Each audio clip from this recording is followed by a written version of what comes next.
Good morning বন্ধুরা, তোমরা কেমন আছো? আশা করি তোমরা সবাই ভালো আছো। যে যেখান থেকে আমার ভিডিওটা দেখছো তাদেরকে জানাই অনেক অনেক ভালোবাসা।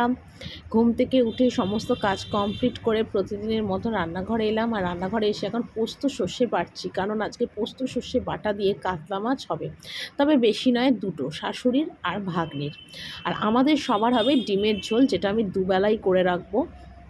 আজকে বিশেষ কিছু রান্না নয়, সিম্পল রান্না। আর সত্যি কথা বলতে, যবে থেকে গরমটা প্রচণ্ড পড়েছে, আমার আর রান্না খাওয়া কোনো কিচ্ছু করতে ভালো লাগে না, না লাগে ভিডিও করতে, না লাগে কাজ করতে। কিন্তু এমনই একটা পরিস্থিতি যে কাজ না করলেও চলবে না, না খেলেও হবে না, পেটে দুটো ভাত দিতেই হবে, জলও খেতে হবে। যেটা যার কর্ম সেটা তাকে করতে হবে, নয়তো তার চলবে না, তাই না? তো যাই হোক, কষ্ট মষ্ট করে করছি। আর এই সময়টা আমার বাড়ির কথা অনেক মনে পড়ে। বিয়ের আগে যখন আমার বিয়ে হয়নি, বয়স অনেক ছোট, তখন এরকম গরমকালে না পাখার তলে আমি নাইটি পরেই শুয়ে থাকতাম, আর আমার মা আমাকে তার ওপর দিয়ে পাখার হাওয়া দিত, যাতে মেয়ে ঘাম হয় না, গরম লাগে। আমাকে এক গ্লাস জল গড়িয়েও খেতে হতো না। কিন্তু দেখো, আজকে এই গরমের মধ্যে না, এই ছোটোবেলার যে স্মৃতিটা বা সুখটা, সেটা আজ আমার বড় মনে পড়ে। যে কত সুখ, কত আরামই না করেছিলাম। হয়তো অর্থের কষ্ট অনেক পেয়েছি, বাপের বাড়িতে জামা কাপড়, খাওয়া পড়ার অনেক কষ্ট পেয়েছি, কিন্তু এই ধরনের সুখগুলো খুব সুন্দর পেয়েছি। কাজকর্ম তো আর করতে হতো না, বসে খেতাম, পড়াশোনার সময় পড়াশোনা, আর কোচিংয়ের সময় কোচিং, স্কুলের সময় স্কুল। এই তো জীবন ছিল, এই তো লাইফ ছিল। কিন্তু আজ দেখো জীবনটা কতভাবে বদলে গেছে। এরকমভাবে সব মেয়েদেরই কিন্তু বিয়ের পরের জীবনটা একদম অন্যরকম হয়ে যায়। শ্বশুরবাড়ি যদি ভালো হয়, স্বামী যদি ভালো হয়, তাহলে তো কোনো ব্যাপারই না। আর যদি সেটা ভালো না হয়, তাহলে আর দুঃখের শেষ রইল না। যাই হোক, এই কথা আর বলে লাভ নেই।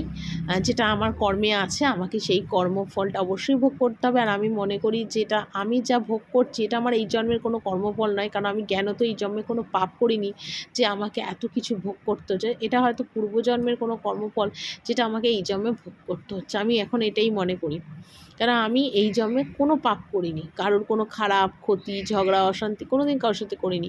যার সাথে ভালো লাগে না, যে আমার সাথে আমায় পছন্দ করে না, যে আমার সাথে খারাপ চায়, তার সাথে আমি কথা বলি না, আমি তার থেকে দূরত্ব বজায় রাখি। আমি এরকম ধরনের লোক। ব্যাস, এটাই আমি, আমার নীতিটা এরকম। আমি তার সাথে দূরত্ব বজায় রাখবো, বেশি আমি তার সাথে মিশবো না। আর যাকে আমি ভালোবাসবো, যাকে আমি, তার জন্য আমি কী বলবো, তার আমি হয়তো পায়ের জুতোটা পর্যন্ত পরিয়ে দেবো, এরকম ব্যাপারে আমি তাদের মানুষকে ভালোবাসি। কিন্তু একবার যদি কোনো ভালোবাসার মানুষ বা কারোর থেকে কোনো খারাপ ব্যবহার, দুর্ব্যবহার পাই না, তো তার সাথে আর আমার আর বনবে না। এইটাই আমার একটা সমস্যা। যাই হোক, তো এখানে দেখো, যে টুকিটাকি কাজ ছিল সেগুলো সারলাম। আর এখানে দেখো ডিমের ঝোল বানাচ্ছিলাম, আর বাইরে পড়ছিল মুষলধারে বৃষ্টি, বাজ পড়ছিল, কালো হয়ে গেছিলো, আর ভীষণ ঝোরে হাওয়া দিচ্ছিল। সকাল থেকে কিন্তু বেশ গরম ছিল, কিন্তু এখন এত সুন্দর ওয়েদার হলো, কে বলবে যে সকাল থেকে এত রোদ, এত গরম হয়েছিল। তো সুন্দর একটা ওয়েদার হয়েছে, আর এই ওয়েদারে কিন্তু ডিমের ঝোল দিয়ে ভাত খেতে কিন্তু দারুণ লাগবে। তো যাই হোক, আমি এখানে ডিমের ঝোল রান্না করছিলাম, বেলারই করে রাখবো। তো আলুগুলো একটু শক্ত ছিল, তাই আলুর জন্য একটু জলটা আমি ডিমের ঝোলে একটু বেশি দিয়েছিলাম। তারপর কিছু চায়ের বাসন ছিল, যেগুলো সকালবেলা মাজিনি, রান্না নিয়ে পড়েছিলাম, তো এখন সেগুলো মেজে ফেলছি। ওদিকে ডিমের ঝোলটা কিন্তু আমি বসিয়ে দিয়েছি। ডিমের ঝোল বসিয়ে দিয়ে তারপর কিন্তু আমি এই যে চায়ের বাসনটা মেজে নিচ্ছি আর কি। আমি কী বলতো, যদি কোনো কাজ হাতে থাকে, তো আমি রান্না মোটামুটি বসিয়ে দিয়ে ঢাকা কমিয়ে বা মিডিয়াম করে দিয়ে আমি করে নিই সেই কাজ। বেকার বেকার আমি সময় নষ্ট, অনেক আছে রান্না বসিয়ে আবার বসে থাকে না, আমি করি না। আমি মনে করি একেবারে সব কাজ সেরে তারপরে গিয়ে আমি রেস্ট করি, আমার পক্ষে মনে হয় সেটাই ভালো হবে। তো যাই হোক, এগুলো প্লেন বাসন, সকালবেলা তো সমস্ত বাসন কোসন আমার মাজাই হয়ে যায়। এই টুকিটাকি কিছু থাকে, সেগুলোও কিন্তু কমটা থাকে না, এক ঝুড়ি কিন্তু আবার বেরিয়েই যায় আমার। চলো তোমাদের আজকে দুপুরের মেনুটা দেখিয়ে দিই, কী কী রান্না করেছি। এখানে প্লেন সাদা ভাত, যেটা রোজ প্রতিদিন করি। এখানে অল্প একটু মুসুরির ডাল সিদ্ধ করে রেখেছি, যে খায় খাবে। আচ্ছা, এখানে করেছি দেখো পাতলা করে সর্ষে ফোড়ন দিয়ে আমের চাটনি। এটা ছেলের ডিমের ঝোল বেড়ে রেখেছি, আর এই দুটো ডিম একটু ভেঙে গেছে বলে আলাদা রেখেছি, ঝোলে মেশাইনি। আচ্ছা, এটা হলো কালকের ভাত গরম করে রেখেছি। এটা হলো এবেলার ডিমের ঝোল, আলাদা করে রেখেছি আলু দিয়ে। আর এটা হলো ওবেলার ডিমের ঝোল, সেটাও দেখো বেড়ে রেখেছি। আর এখানে সর্ষে পোস্ত বাটা দিয়ে মাছ করেছি। ঠিক আছে, এই হলো আজকে আমার দুপুরের মেনু। তারপরে ওপরে এলাম, আর এসে দেখো আজকে বালিশের ওষার বিছনার চাদর সব চেঞ্জ করবো। আর হঠাৎ মাথার মধ্যে এলো যে পাখাটাও একবার মুছে দিই, কেন দেখছি পাখাটাও দুদিন ধরে বেশ মানে হাওয়া কম, তো সেই জন্য পাখাটাও একটুখানি মুছবার, যেদিন আমি বালিশের ওষার খুলি সেদিন কিন্তু পাখাটা আমি মুছে দিই, কারণ বালিশের ওপর দাঁড়িয়েই পাখা মুছতে হয়, কারণ অতটা উঁচুতে আমার হাত যায় না, যেহেতু বালিশের ওপর উঠি, তো সেই জন্য বালিশের ওষার তো খুলবই, সেই জন্য যেদিন কাঁচা ধোয়ার থাকে বালিশের ওষার সেদিনই কিন্তু আমি করি আর কি, পাখা মুছে দিই। তো যাই হোক, আর ওয়েদার তো ভীষণ ঠান্ডা হয়ে গেছে, পাখার হাওয়া এতটা লাগবে না, কিন্তু হ্যাঁ দুদিন পর তো সেই আবার জেকে সেই গরম পড়বে, তো তার জন্যে কিন্তু আমাকে পাখাটা ভালোভাবে মুছতে হবে।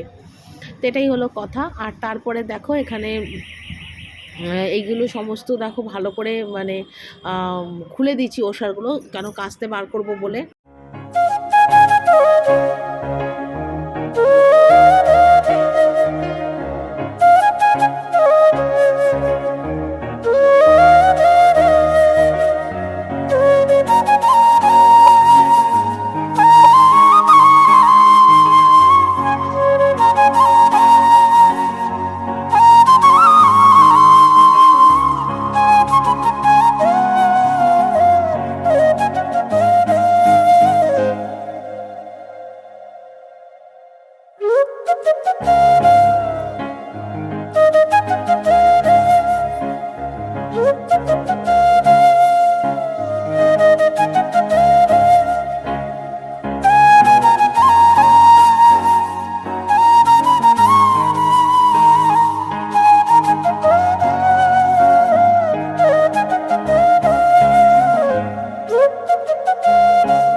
আমার এই জীবনে আমি অনেক কষ্ট বা চড়াই উতরাই মানে অনেক কিছু দেখেছি, ভালো মানুষ, খারাপ মানুষ, পরিস্থিতিতে মানুষকে চিনতে শিখেছি, অনেক কিছুই আমি এই জীবনে শিখেছি।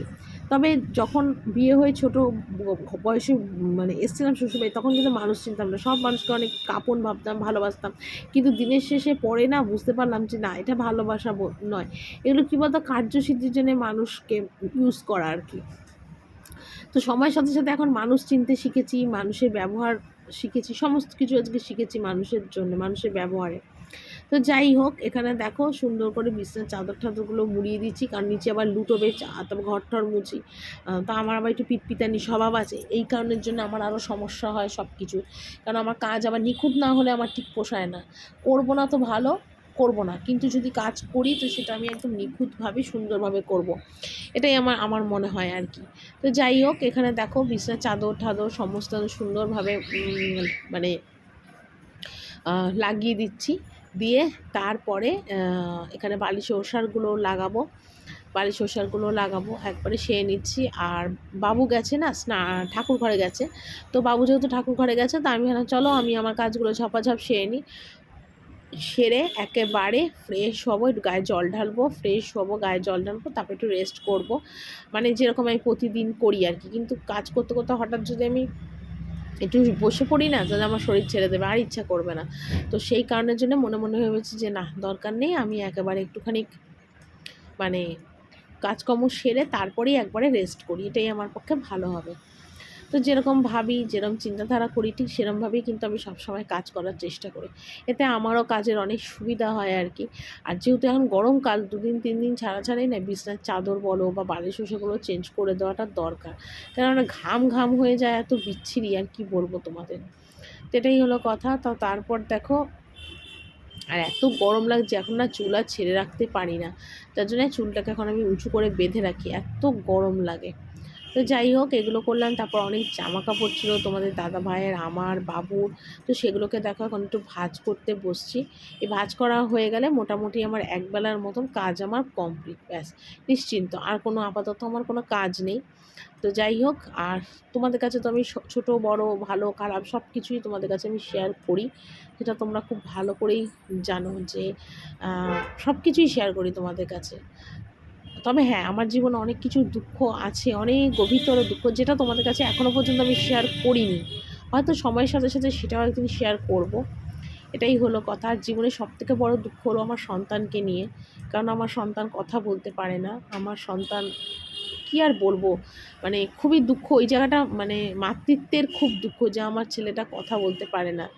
এটাই আমার একটা সবথেকে বড় কষ্ট। কিন্তু আমি সবসময় হেসে খুঁজে থাকি, ভালো থাকার চেষ্টা করি।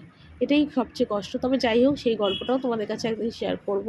তো এখন চুপচাপ জামা কাপড়গুলো ভাঁজ করছে। যখন একা থাকি তখন আরও নিজের মনটা আরও বেশি খারাপ লাগে, একা মনে হয় নিজেকে। তো যাই হোক, চলো আজকের ভিডিওটা আমি এখানেই শেষ করি। কালকে আবার একটা সুন্দর ভিডিও নিয়ে চলে আসবো। সবাই ভালো থেকো, আর আমাকে অনেক অনেক করে ভালোবাসা দিও, সাপোর্ট করো, এইটুকুনি তোমাদের কাছে চাই। আর তোমাদের কাছে আমি কিচ্ছুটি চাই না, শুধু ভালোবাসা দিও আর সাপোর্ট করো, এইটুকুনিই চাই তোমাদের কাছে। তো চলো আজকের মতন টাটা, সবাই ভালো থেকো।